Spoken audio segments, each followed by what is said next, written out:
For the next hour, you'll be leaving the show me state and entering the show me the money state. So stop what you're doing, grab a pen, and get ready to learn. Because you're tuned to the Ozarks' #1 show about your money. Jake Floyd of Floyd Financial Group will be your guide for straight talk about living the life you deserve in retirement.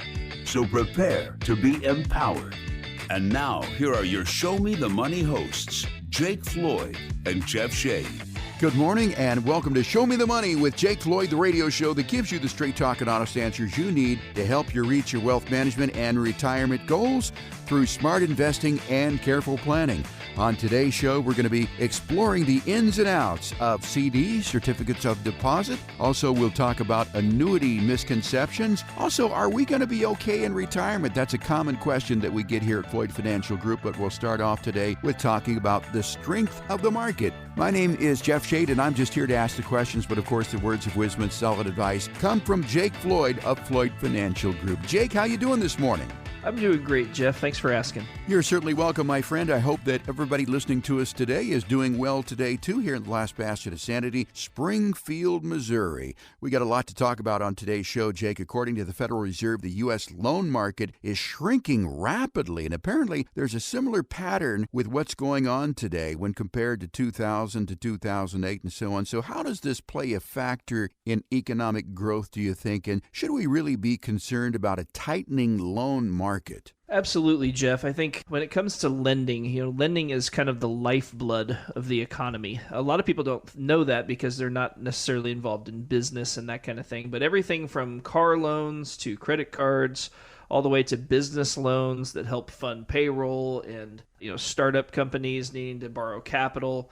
The cost of that capital matters a lot on every possible level. And as we know, interest rates have gone up from 0 basically to 5.25 at this point. And, it's really starting to put pressure on things. As a lot of people are probably aware, week before last, Fitch downgraded the U.S. debt slightly and kind of put it on a watch. And, there's a lot of people shaken by that. And then last week, we had all the bank downgrades that happened from Moody's, which is the other rating agency. And they said, hey, all these banks, we're going to downgrade them. We're going to put them on negative watch, meaning they may go down further. And then put a lot of other banks didn't actually downgrade them, but put them on watch. And so, Moody's is a rating agency. That's what they get paid to do. But they're concerned. If you've been listening to this show, you know that I am concerned about all these things. And especially, you just can't raise interest rates from 0 to 5.25 and not expect anything to happen. You can't go from a 2% 30-year mortgage to an 8% with good credit and expect nothing to change. Yeah, and I was looking at this headline, too, that you alerted me to about the bank downgrades, and that was really quite alarming to me. There were a lot of names that I knew on there. Moody changed its outlook to negative for 11 banks, including Capital One. A lot of people have Capital One credit cards and Fifth Third Bancorp. Of course, Fifth Third does a lot of car loans, and I think really this is reflective of the fact that consumer debt is really at an all-time high, isn't it? Yeah, and I think that, Moody's in particular is showing their hand a little bit with who they chose to downgrade here, right? So Capital One is obviously a massive credit card provider, so they're concerned about the consumer's ability to pay that money back, and therefore they are concerned about Capital One. They're concerned with Fifth Third because they're concerned about the used car market and whether the values will hold and whether people will be able to actually pay those off. And if you were to go trade cars, is your car actually going to be worth less than you owe on it, depending on what happens here at some point? We've seen this environment where used car prices have just gone up. Right. And so eventually it'll be the opposite. And if it starts to free fall a little bit, you could be in a situation where you bought a used vehicle for $30,000 and you trade cars a couple of years later and you still owe, let's say, $20,000, but the vehicle's only worth $15,000. Right. And so that's kind of the concern that I think Moody's has with Fifth Third. And so it's very insightful to watch what the rating agencies are looking at. And while the main U.S. downgrade of the U.S. debt is concerning, and I think it's a good thing that we are paying attention to that, the notion that the United States debt is not as good a quality as Sweden and Canada and some of these other places is total lunacy. So I want to make sure that our listeners understand that I am not panicked about this. While it is concerning, the United States is not going to be gone tomorrow. Your money in the bank is going to be safe. The Federal Reserve has been very clear to this point that they don't intend to have anybody losing their money at the bank or not being able to access their capital. You know, we saw back in March, whenever the SVB Bank and Signature Bank and First Republic Bank were having trouble, they injected $300 billion over the weekend to shore things up there and really totally ignored FDIC insurance and just backstopped the entire thing. So that shows they understand what's at stake.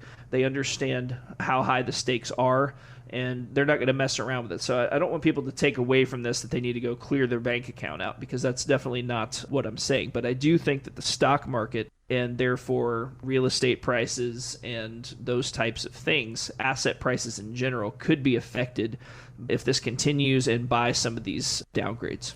And this negative outlook for Capital One and Citizens and Fifth Third Bank, I mean, that really has a great effect on consumers, because a lot of people, I mean, how many people really pay cash for a car completely or pay cash for a house, that sort of thing? So that's going to have a big effect on people's ability to borrow money. And if they do, certainly the interest rates that they're going to pay on that. But let's talk about the businesses, because businesses really rely on being able to buy money at good rates to do that. And I mean, we've all seen these trucks on the road from Yellow Corp, and I was recently surprised, Jake, to see that Yellow Corp has gone under, which could be due in part to the higher interest rates. Is that what happened with Yellow Corp? You know, I think it's a combination of things. You know, a lot of trucking companies are still smashing it, and they're doing a really good job, and they're making record profits, but they're making those record profits by raising their prices a lot. For anybody out there that's unaware, you know, inflation has been going up.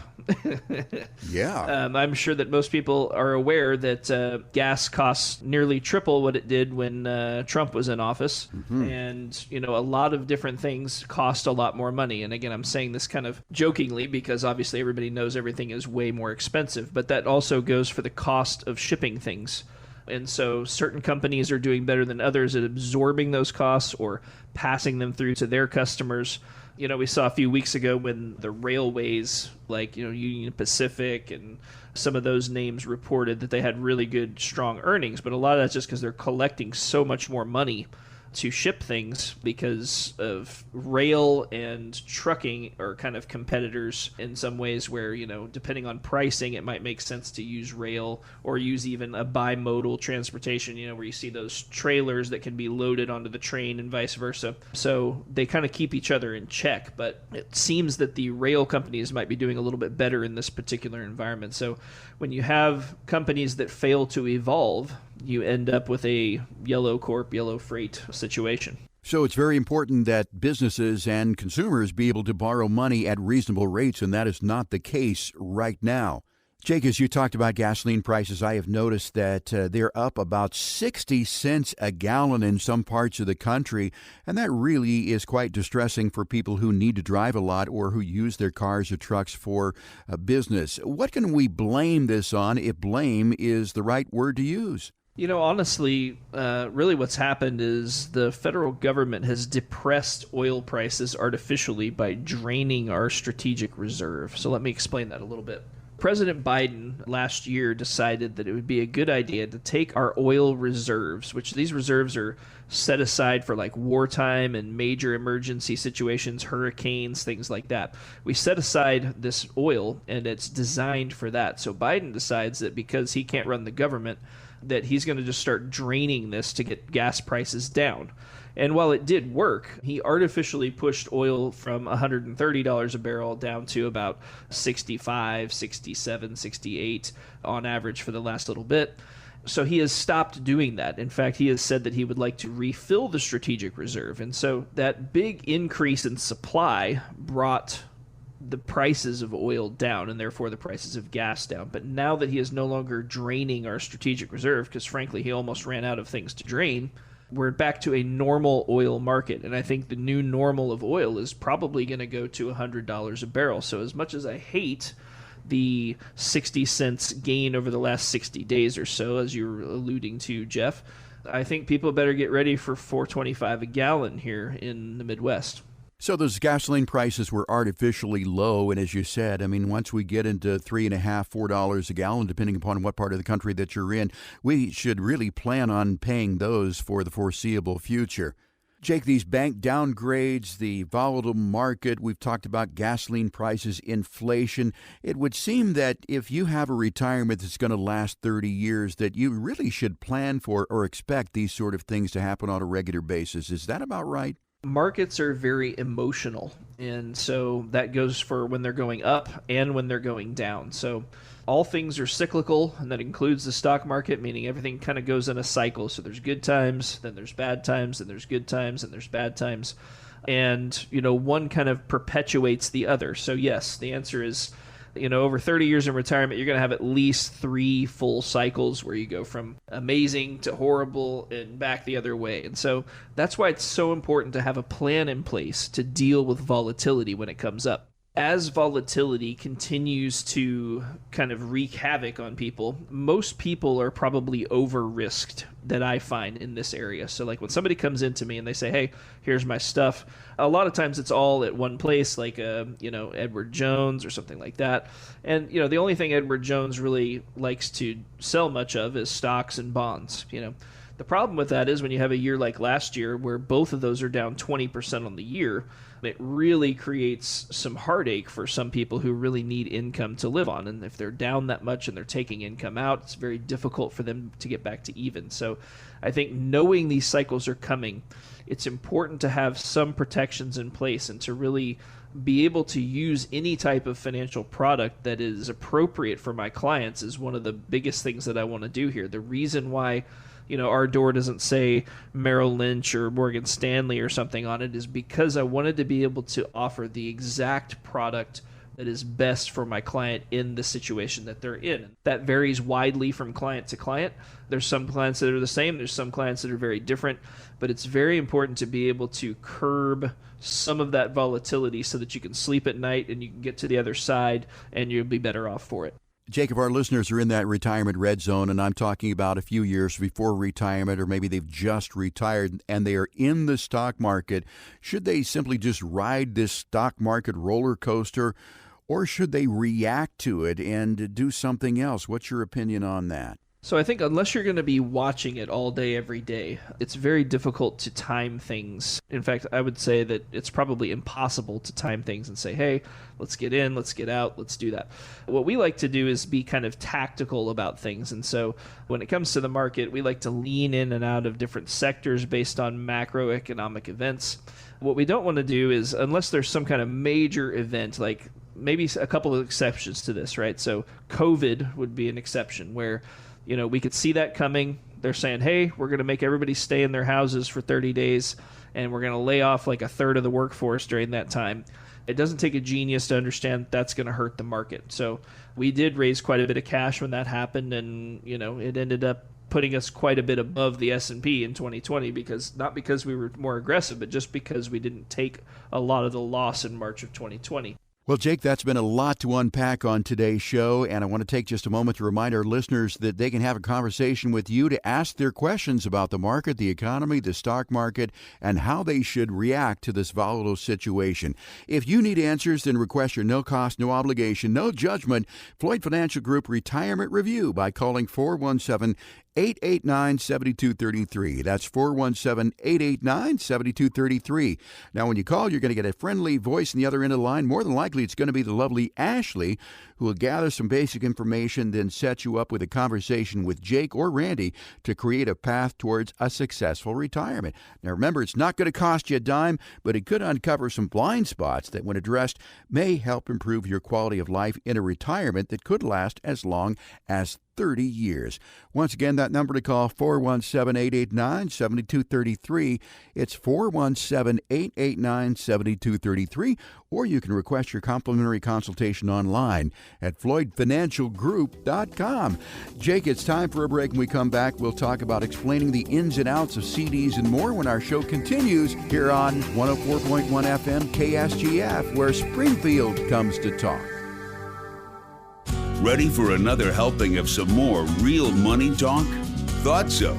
Now, Here's another serving of Show Me the Money with your hosts, Jake Floyd and Jeff Shea. Welcome back to Show Me the Money. I'm Jake Floyd, and in this segment, we're going to be talking about the ins and outs of CDs, certificates of deposit.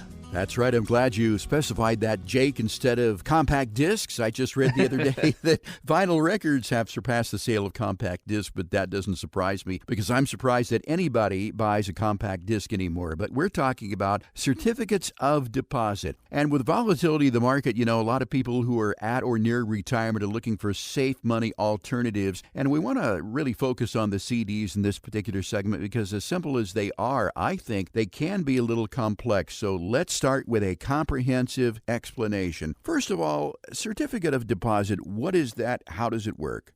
The basic idea behind the CD is you loan the bank your money and they pay you an interest rate. And so that interest rate is predetermined as well as the length of time. So you can buy, some places will even do weekly type CDs, but a lot of them will do 1 month, 6 months, 12 months, 3 years, 5 years, and so on. And so the idea is, let's say we do a 1-year CD. That means you're going to loan the bank your money for 1 year, and they're going to pay you a predetermined rate of interest. So right now, a 1-year CD might pay 4 to 5%. And so they'll say, all right, let's say it's $1,000. You give them $1,000, and then if you have a 5% interest rate, that means that they will give you $50 over the term, and then they will give you your $1,000 back. And so the basic idea of the CD is it's a way to keep your money at the bank, earn some interest, but also not put that money in harm's way, like in the stock market or real estate or gold or something like that. So as you mentioned, the term lengths can be 3 months, 6 months. They can be a year, 2 years, 5 years. It would seem that the longer your money is on deposit with the bank, the more interest that you would get. But is that always the case? So it is not always the case. It is normally the case, probably about 80% of the time. But when we have interesting financial conditions like we do now, the bond market dictates via an inverted yield curve kind of what the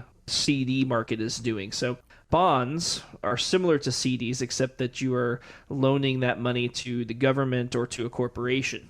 And there's a set period of time, set interest rate, all that kind of thing. And so the bond market kind of dictates to all the other markets what's happening. And so right now, where it should normally be a 1 year pays less than a 3 year, pays less than a 5 year, the way it is right now is we have an inverted bond yield curve, meaning the best paying interest rate is 6 months, and then it just goes down from there. So you get less on a 1 year, less on a 3 year, less on a 5 year. That's because the bond market is flashing a recession signal saying, hey, we're not optimistic on the future, and we don't want to tie our money up too long because we don't want to get hurt if some of these companies can't pay us back. And so all that is translating into the CD market as well. In fact, I was at a well-known local bank here. We won't name any names, but they had a 6-month CD and a 1-year CD that paid just a little bit less. And I said, so how much are you paying on a 5-year CD? And so the 1 year, I think, paid like 4.8 or something like that.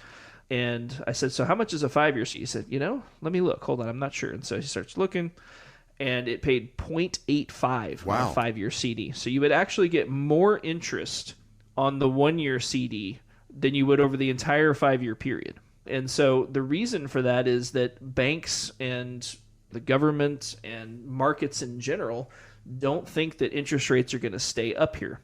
They think we're going to have a recession, and then the Fed will be forced to lower interest rates. So that's why that is. But basically, as far as CDs go, we have our term length, we have our interest rate, and then the amount of that CD. Some places have a minimum amount for different interest rates. Maybe you get a better rate if you have more money at stake there.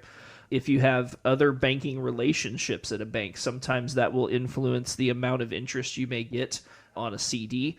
So if you have your checking account at that bank and your savings account at that bank, they might be willing to let you have a little bit extra interest just because they want to kind of keep all that business together and keep you as a customer. It wasn't that long ago that we were seeing interest rates on CDs. I mean, they were like 1%. They were less than 1%. As you said, the really long term was less than 1%. But now I am seeing 7% on a CD. Is that too good to be true? And what are the details on a 7% CD rate? A 7% CD is a little bit too good to be true. So I would imagine on a 7% CD, you're going to see things like they're going to require other banking relationships like we talked about, or they'll max it out at like $1,000, meaning they pay you 7%, but only on $1,000. So all they're really giving up is $20 for the year of interest, right? It's because they normally would pay 5. Now they're paying 7, so that's $20. But what that does is it's a loss leader, really, right? So a loss leader is where a company comes out and says, hey, I'm going to sell this so cheap that I'm actually losing money on it, but it gets you in the door and you have other services and they still make money.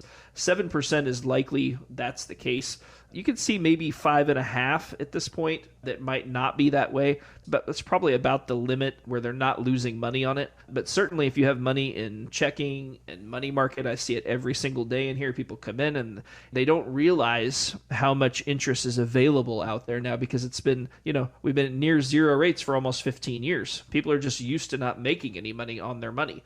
And so, I'll have somebody come in, they got $100,000 in a savings account making 0.1%. So that bank is taking that money, buying short-term treasuries and short-term bonds and making 5.25 and just pocketing the difference. And so, hold your banks accountable. Go to them and say, hey, there's lots of ways to make interest.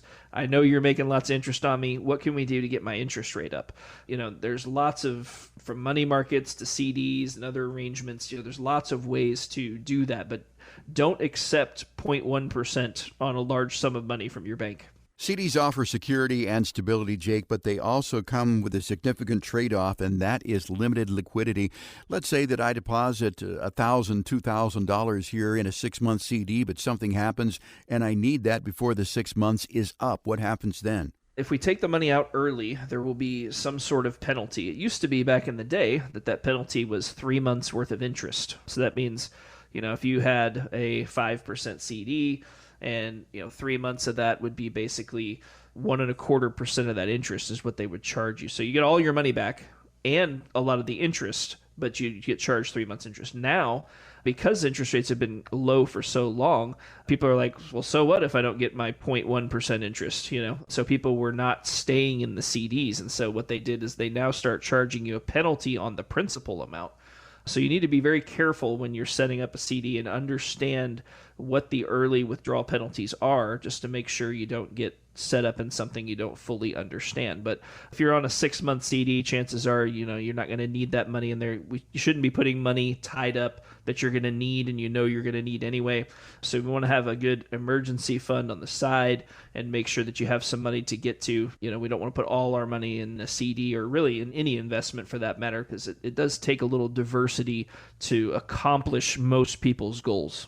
Jake, we've talked about getting CDs at a bank, but are there other places that you can purchase a CD? Yes, Jeff, actually. So inside of a brokerage account, so think like, TD Ameritrade, Charles Schwab, or, Merrill Lynch, you can trade CDs almost like that they're a bond. So CDs can have a QSIP, which is kind of an identifier.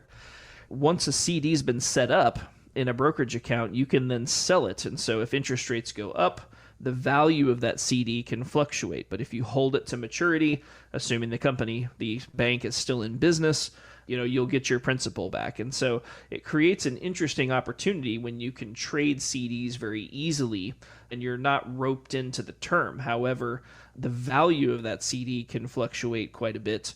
And so, you just need to really understand all the ins and outs of those types of CDs.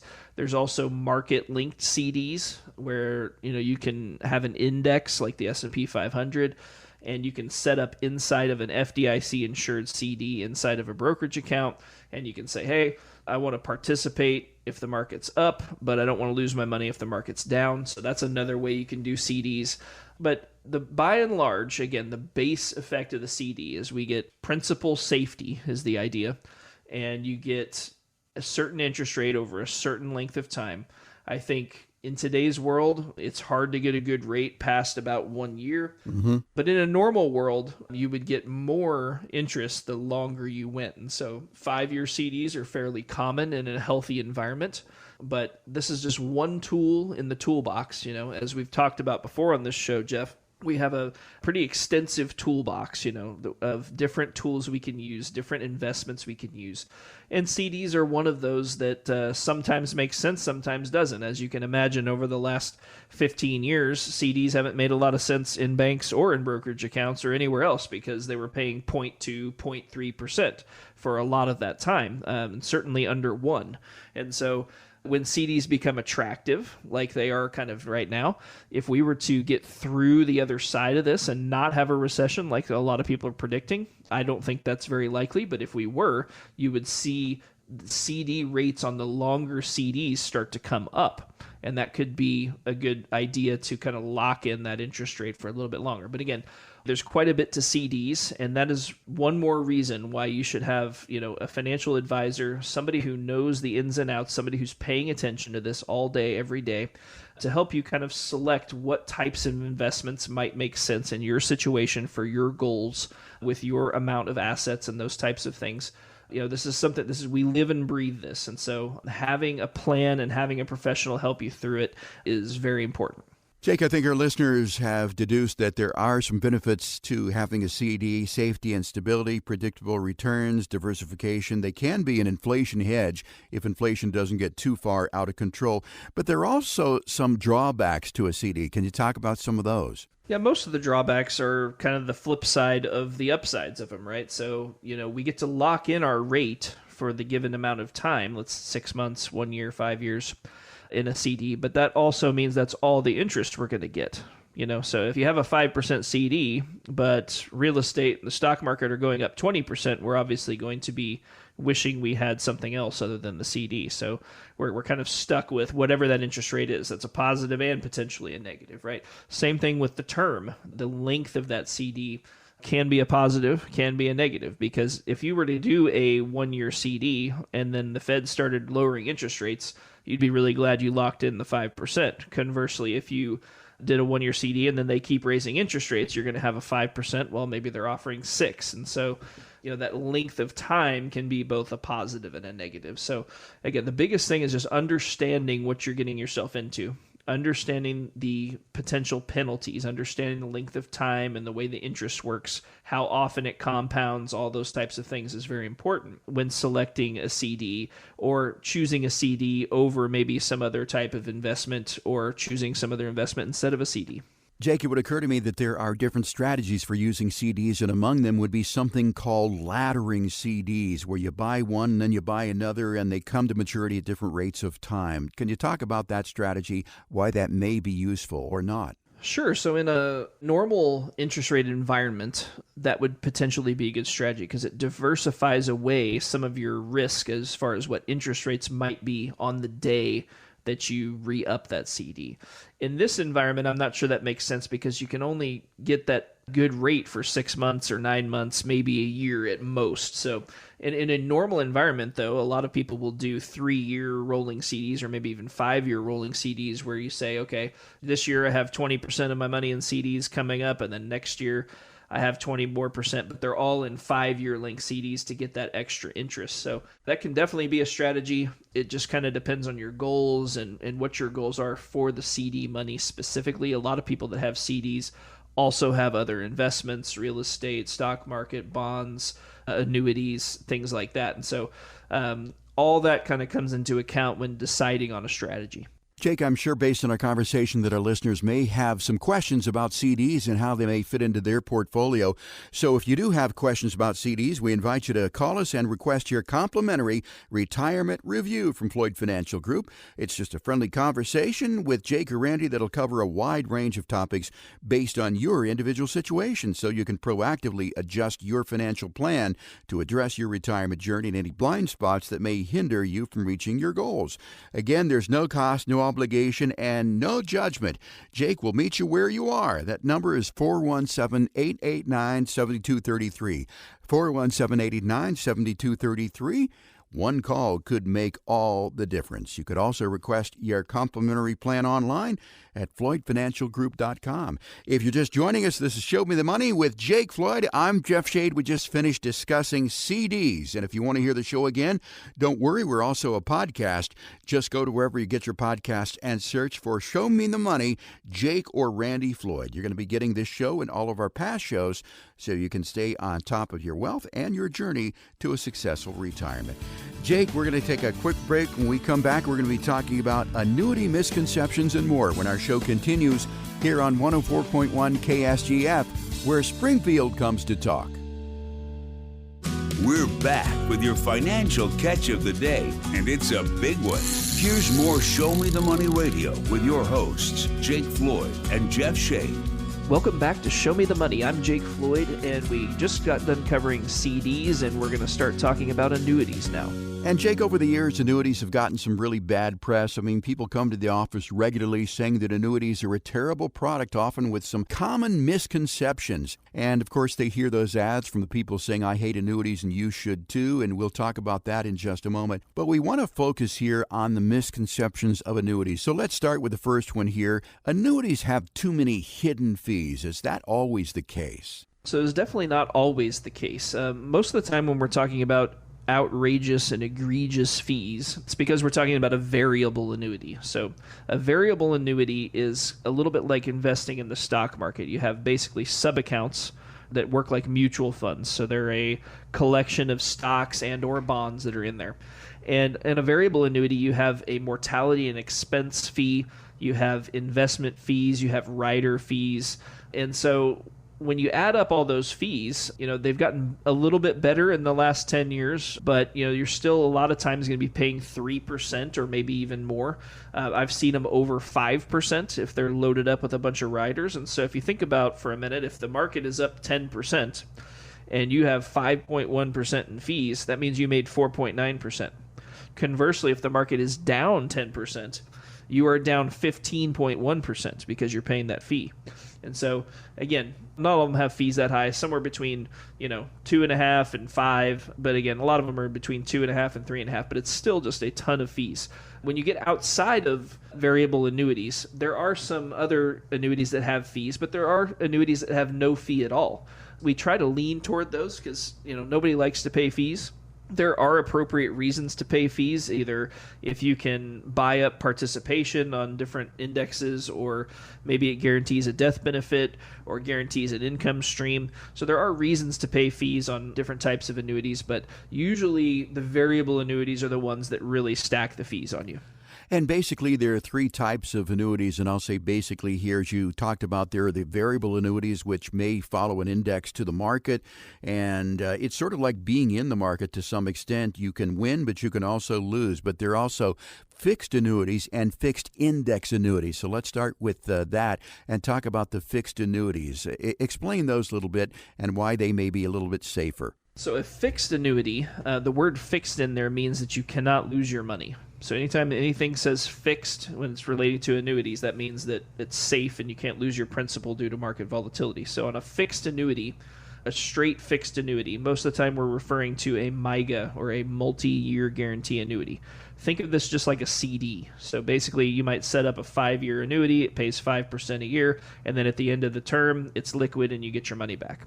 A fixed indexed annuity is kind of a hybrid where you have, like we talked about the market-linked CD, it works kind of like that, where you have principal protection and you can gain based on what an index like the S&P 500 or the NASDAQ, you can link to these indexes where you can't lose if they go down, but you get some of the gain as they go up. And so those are pretty popular for people in retirement because they can kind of put a floor under some of the money to where if we have a lot of volatility, it can take a lot of the risk out of the portion of money that goes in there. And I think that's kind of the basic difference between, like you said, the variable annuity is a little bit more like being in the stock market. Right, so the fixed index annuity follows an index. I mean, you do have a floor of 0. That means that you can't lose money. You can make money, so that is relatively safe. Fixed index, and of course, if you really want to roll the dice, there is the variable annuity. But let's continue to talk about some of the objections to annuities or some of the misconceptions.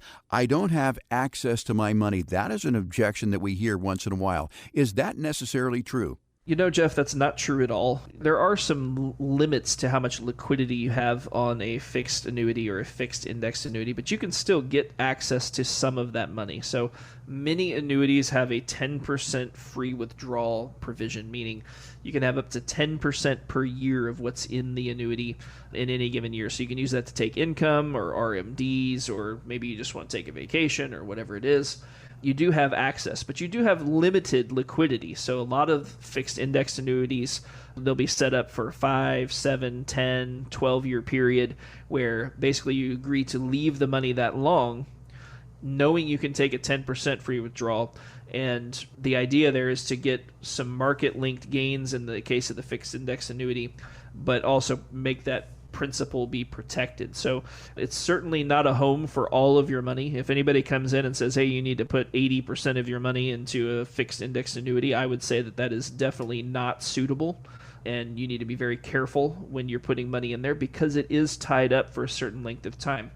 That's why it's important to be able to have several different investments in your portfolio, where sometimes it is appropriate to use fixed index annuities, but it's not a one-trick pony. It's not the only solution out there, as some people have said.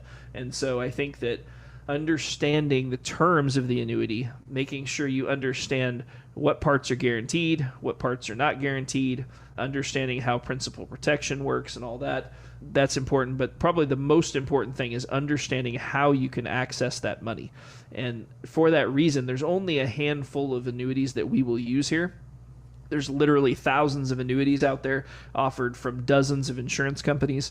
And so it's very important to have the right company and the right annuity setup if you're going to use one. We're talking about annuity misconceptions with Jake Floyd at Floyd Financial Group. The next one, Jake, is if I die, my money dies with me. Is that necessarily true? 30 years ago, that might have been true, and there used to be a lot of companies that would not allow you to end the term of the annuity if you pass away. The vast majority of annuities today become liquid upon the death of what's called the annuitant. The annuitant is the person who gets paid, basically, in an annuity, or it's known as the insured of the policy. And so annuities are only offered by insurance companies, and so they tend to look kind of like life policies when you actually dissect them. They're not, but they kind of look that way. And so it is important to understand and make sure that your annuity is liquid upon your death so that it can go to your beneficiaries. Maybe you have a spouse who's going to need income if you're gone, that type of thing. But the vast majority of them are liquid for death. Many annuities have a terminal illness policy where if you have 12 months or less to live, they will allow you to take that money out with no penalty. A lot of annuities are starting to have chronic illness riders where if you're confined to a nursing home, or some of them are ADL driven, if you have activities of daily living that you can't perform, they will allow money to be liquid for those reasons. And so again, it's just one of those things where if you're not looking at annuities all day, every day, probably need somebody to help you navigate, because again, there's so many different setups and so many different companies that offer them that it is very important to understand your product. And don't be afraid to ask questions about these. If you have somebody talking to you about annuities, ask them all the questions, because sometimes they gloss over some of the details. We definitely want to make sure that you understand what you're buying if you decide to buy one. And another pushback that we get once in a while, Jake, with annuities is that inflation will outweigh my returns. Is that possible with a fixed annuity? How does it work with a fixed index annuity? I mean, is that true? So obviously, if inflation's running 9% and you have a 4% fixed annuity, you're definitely going to get outpaced by inflation. The fixed index annuity has a little bit better shot, depending on the setup, depending on the company. Again, there are some really great fixed index annuities out there, but most of them are not really great. So it's important to know which ones to look at and under which circumstances. But there are some out there that can return 6, 7, maybe even 8%. Depending on market situations. Again, there's definitely no guarantee of that, and it's going to be based on what's going on in markets and that kind of thing. But you can get a lot closer to being protected from this type of inflation in the right fixed index annuity than you probably will from a fixed annuity standpoint. And I think understanding how your fixed indexed annuity credits interest is really important. So there can be cap rates, there can be participation rates, understanding what index you're actually linked to, like the S&P 500, the NASDAQ. There's hundreds of smart beta indexes out there now where they have kind of created these rules-based indexes at lots of different companies, and they can get very confusing. And so, again, knowing which ones of those to be in and which ones not to be in all have an effect on returns. And, obviously how much we're making is going to determine whether or not we're outpacing inflation. Jake, I've seen these articles that actually state that the only way to draw money from an annuity is to take monthly payments. I mean, that's one way to take a distribution, but is that the only way? It's definitely not the only way. Again, this is another thing that varies widely from contract to contract when it comes to annuities. Some of them will allow for systematic monthly payments. Some will not allow that, actually. They'll only allow you to take the money out once a year. I don't use those because I don't like that. I don't like being handcuffed. One thing you'll notice as we talk about investments, I'm really big on flexibility. I want to be able to change things if they need to be changed. I don't want to be roped into something forever. So that's actually one type of annuity we haven't talked about, is an immediate annuity. And so an immediate annuity is what your pensions are funded with. And so basically an immediate annuity is where you take a large sum of money, maybe $500,000, and they say, hey, we'll pay you $2,500 a month for the rest of your life. But that $500,000 just goes away. So again, I don't like the rigidity or the lack of flexibility in that setup. So we really like to have as many options as we can. Sometimes people are taking systematic withdrawals, meaning they're taking monthly income. But then they're like, hey, I want to take my grandkids to Disney, so I need $100,000. No, I'm just kidding. It probably won't cost quite that much, but prices have gone up quite a bit. They have. But you want to go on vacation. You say, hey, I want to have an extra $5,000 to spend. Can I do that? And the answer is, on most policies, yes, you can do that, as long as you're still under the 10% free withdrawal limit. There are policies out there that have larger or smaller free withdrawals, but the vast majority of them are 10% per year. So understanding how all that works is going to determine how happy you are when you purchase one of these.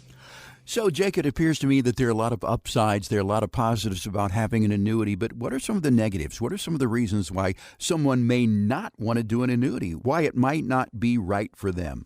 So I think that if you are an investor who really wants to capture as much of the upside as humanly possible, there's a good likelihood that you're not going to get all of the gain when markets move. You're going to get part of that gain. Now, in exchange for that, you get a huge amount of safety in most of these situations. And so that's why it's usually best to have this as part of a blended investment plan with other types of investments. So every pile of money out there for somebody has a purpose, and it's important to understand, okay, this money I want set aside for this money is set aside for retirement, and understanding the purpose of that money really plays a big role into how much money is appropriate to put in an annuity or put in the stock market or put wherever. And so for some people, an annuity is not appropriate, and I think the notion that everybody should have an annuity is crazy. But there are people, if you value safety, you value being able to know that you're not going to have as much volatility as maybe you've been used to during your time in your 401k and things like that. If you want to have a certain amount of dependability, that can be a good thing. But I think that this, just like the stock market, just like real estate, just like CDs, there's no one answer for everybody. We need to consider the purpose of that money before we can really determine whether it's appropriate to be an annuity or any other investment. Jake, I'm sure that based on our conversation that our listeners may have some questions about annuities and whether or not it is right for them in their retirement plan. So if you need answers about annuities, then request your no cost, no obligation, no judgment Floyd Financial Group Retirement Review by calling 417-889-7233, 417-889-7233. Now, when you call, you'll get the friendly Ashley on the other end of the line. She'll gather some basic information from you, then set you up with a conversation with Jake or Randy to create a plan for successful retirement. Now remember, this consultation is not going to cost you a dime, but it could be the most important call that you will make all year. Once again, that number, 417-889-7233. 417-889-7233. You can also request your plan online at floydfinancialgroup.com. That is floydfinancialgroup.com. You're listening to Show Me the Money. Thank you very much for joining us here this fine Saturday morning. We will take a quick break. When we come back, we're going to be talking about whether or not you're going to be okay in retirement. We'll focus on 5 key areas. All that and more when our show continues right here on 104.1 FM KSGF, where Springfield comes to talk.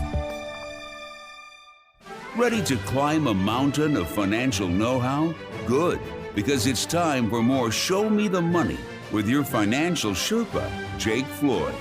Welcome back to Show Me the Money. I'm Jake Floyd, and in this segment, we're going to be talking about one of the questions I get asked a lot, which is, am I going to be okay in retirement? And we're going to look at 5 areas that are going to determine whether or not you're going to be okay in retirement or whether you're going to be found wanting. Well, that is a big question, Jake. Am I going to be okay in retirement? Because there's so many aspects to that. So let's just tackle it, as you said, from 5 key points. When people ask that question, I would imagine the first answer is one that we usually say is, it depends. It depends on a lot of things, but let's focus on these 5 key areas. The number 1 would be probably protecting what you've saved, right? You know, Jeff, protection can be a very important part of a retirement plan. It depends a little bit on what your goals are. It also depends on how much money you have saved. You know, if you need $20,000 a year off your investments and you have $2 million, protecting that money is a little bit less important than it is if you're pulling 5% or, you know, in that situation, if you're pulling $100,000.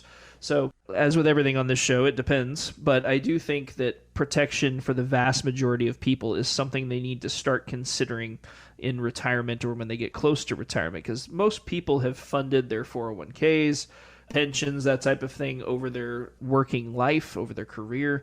And when they start to get towards retirement, some people don't understand the need for safety. People are like, well, I just want to make as much money as I possibly can. Well, that's a good strategy, except that when you start taking money out in retirement, things change a little bit because you can't just wait for the market to come back the way you did when you were accumulating money. You still need that income. And if you spend money as a balance is decreasing, you're taking an increasing percentage of that money as the balance goes down. And I think having a certain amount of protection for a lot of people is very important in retirement. And most people, certainly listening to this show and in this area, are relatively conservative compared to a lot of other parts of the country just because of where we live. And so I don't usually have to tell people they need protection. It's more, usually I have to tell them that we need to make a little bit more money and maybe take a little more risk, not a little less. So time is a superpower, and of course, when you get into retirement, you have less time than you would have if you're 40, 50 years of age. So security, not losing that money, and safety is very important when you begin to get into retirement. Now, the next one is to have an income plan. That's turning that money that you have accumulated into a distribution plan. Can you comment on that? When it comes to having income, you know, again, a lot of people are used to not taking anything out of their 401k. They've never taken anything out of there. They retire, they have this big pile of money, and they're like, okay, so now what? What do I do with this? How do I retire, get some income off of this, maybe to supplement Social Security, all that kind of thing?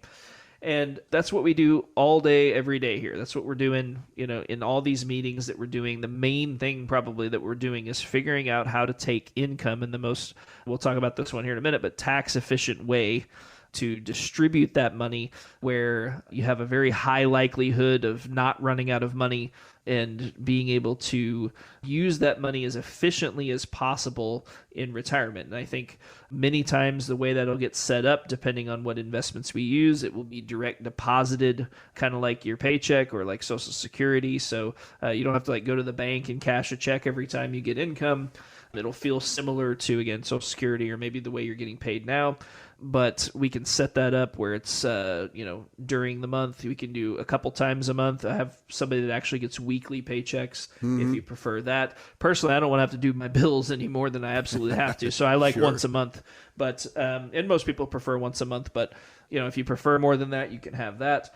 But it's important to understand how withdrawing money out of your account can deplete your money depending on how much you're pulling out. And that's probably the primary determining factor as far as whether people will run out of money, is how much they're pulling off their investments as a percentage of the total. So let's say, again, if you have $1 million, the 4% rule would say that we should pull $40,000 or less off of that money to make sure we don't run out of money. The 4% rule is a pretty good guideline as far as you don't want to be way more than that. So I'd say 5% is kind of the upper threshold, depending on how much protection you have in place, that kind of thing. And again, this varies widely from person to person, but the 4% rule can be a good guideline. So again, if you have 500,000, that's 20,000 a year, or 1,666, 67 a month, if we want to get exact. But some people look at it annually, some people look at it monthly. It kind of depends on what other guaranteed income you have, like Social Security. If you have a pension, if you were in the military, if you have, like City Utilities is one around here that has pretty good sized pensions. Other places have pensions. And so if you have pension and a lot of other guaranteed income, maybe you don't need as much income off of your investments, and there might be a different way that makes sense to withdraw money. Maybe you have property that has property taxes due on it once a year. So instead of, you don't really need the monthly income, but once a year we want to pull in here and get all the property tax money out. That's something we can do. So that's all something that we'll discuss when you come in for your consultation. Am I going to be okay in retirement? That's what we're talking about right now with Jake of Floyd Financial Group. Having an income plan, very, very important. And of course, not running out of money. Next one is working out healthcare options. I mean, those are two of the biggest expenses that you'll have in retirement, taxes and healthcare. So let's start off with healthcare. That includes Medicare and long-term care. So how do you handle talking about that, Jake? Yeah, I think there's one more facet to this, which is if you're retiring before 65, you also have to figure out your health insurance before Medicare. And I think that might be one of the biggest factors in determining whether you can retire before 65 is, can you handle the huge cost that President Obama has handed to us in the form of health insurance? As many people are aware, you used to be able to go out and buy individual health insurance from a variety of companies. And even at age 62, for a couple, you might spend $400, $500, $600 a month. Now it's $2,000 a month. That's a huge cost for the average person. And that's a big consideration when it comes to retiring early. If you are on Medicare, you don't have that problem quite as much. But as we get up there in age, most of your costs spent on healthcare will happen after you retire. And so there's a lot of things that come into play, but the biggest one that can reach out and grab you is long-term care. If you have a situation where somebody has dementia or needs help with their activities of daily living, you get into home health care, independent living, assisted living, nursing home, that type of thing. All the cost on that stuff is way higher than it was, 10, 15 years ago. And so that's one thing that can wipe you out if you're not careful. And there are some planning strategies that we can use to make sure that certain assets are not eaten up by the cost of care. But that's probably something that we would discuss one-on-one, depending on what would make sense. If you have a lot of farmland versus IRA money, that would vastly make the idea different as far as how we might plan for the cost of long-term care. We have traditional long-term care insurance policies. Some people have those. If you don't already have it, it's pretty hard to buy it now because the cost of it's just gone up literally almost 10x, 10 times what it was when I first got in this business. And so it's not as good a solution for most people. There are some asset-based options where you can deposit a certain amount of money and leverage that money to where maybe you get 3-to-1 spending for care costs. And so, again, whether those are appropriate will depend on who we're talking about and what your goals are. So that's something we can definitely discuss. And Jake, I read a frightening stat here. Americans who turn 65 in 2021 have an 83% chance of needing some type of long-term care before they pass away. And not covering that risk, I think, is the fastest way to tank your retirement goals. As I said, healthcare and taxes. So let's talk about taxes. Reducing the taxes that you owe, very, very important.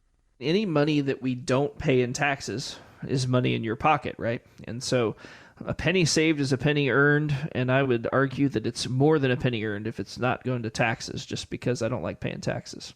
I'll pay my fair share, but I don't want to pay 1 penny more, especially when you consider where the government is spending that money, if anybody's Exactly. paying attention out there. Right. I want to pay my part, but I do not want to pay any more than that. And reducing the tax burden is a massive part of any income plan, any retirement plan. It's something that we're always going to be looking at. And there may be some things we can do. There may not be things we can do. It depends on, what type of money you have saved up, whether it's Roth or IRA money or non-qualified money, which is basically just after-tax money. And depending on age and that kind of thing, there's some different things we can do. Back to the healthcare discussion. So how much you're subsidized for your Obamacare insurance if you retire early is based on how much income you have. So spending savings is not considered income if it's not retirement money. So there's some interesting planning things we can do to kind of lower your actual income while not lowering how much you're spending, and then get you to pay less for the health insurance. So it's not taxes, but it's kind of like taxes. And so it feels like a tax for sure when you're paying the Obamacare premiums. But yeah, tax consideration is a really big thing. If we're careful on taxes, it helps us squeeze a little bit more spendable money for most people. And I know that Rod Link is on your team, too. He's a tax pro, is in the office at least once a week. And, of course, if you have tax questions, Rod is there to answer those tax questions for you. Finally, putting together an estate plan. Very important as to whether or not you're going to be okay in retirement. Can you elaborate on that one? So an estate plan basically dictates what you want to have happen when you're no longer here, as far as what happens to your stuff, your house, your assets, that kind of thing. Understanding where that money goes and who it goes to and all the different intricacies of that is what we're referring to when we talk about an estate plan. If you do not have an estate plan, one will be made for you by the probate court. And so they will dictate where it goes. And it also gives fraudulent creditors a chance to come in and get their hands into your estate. So having an estate plan is a big deal, especially if you care what happens to that money when you're gone. If you want your kids to have it, if you want your grandkids to have it, accounting for spouses and things like that of your kids, making sure nobody gets disinherited. There's a lot of considerations there. That's something an attorney can really help with a lot when you're dealing with like a will or a trust or what's appropriate, making sure you have powers of attorney, things like that. Those are all very important things to consider when it comes to your estate plan. And really just when it comes to, having a little bit of peace of mind, knowing that things are going to go the way you want them to go when you're no longer here, and that your kids aren't going to have to fight over it and that kind of thing, when that time comes.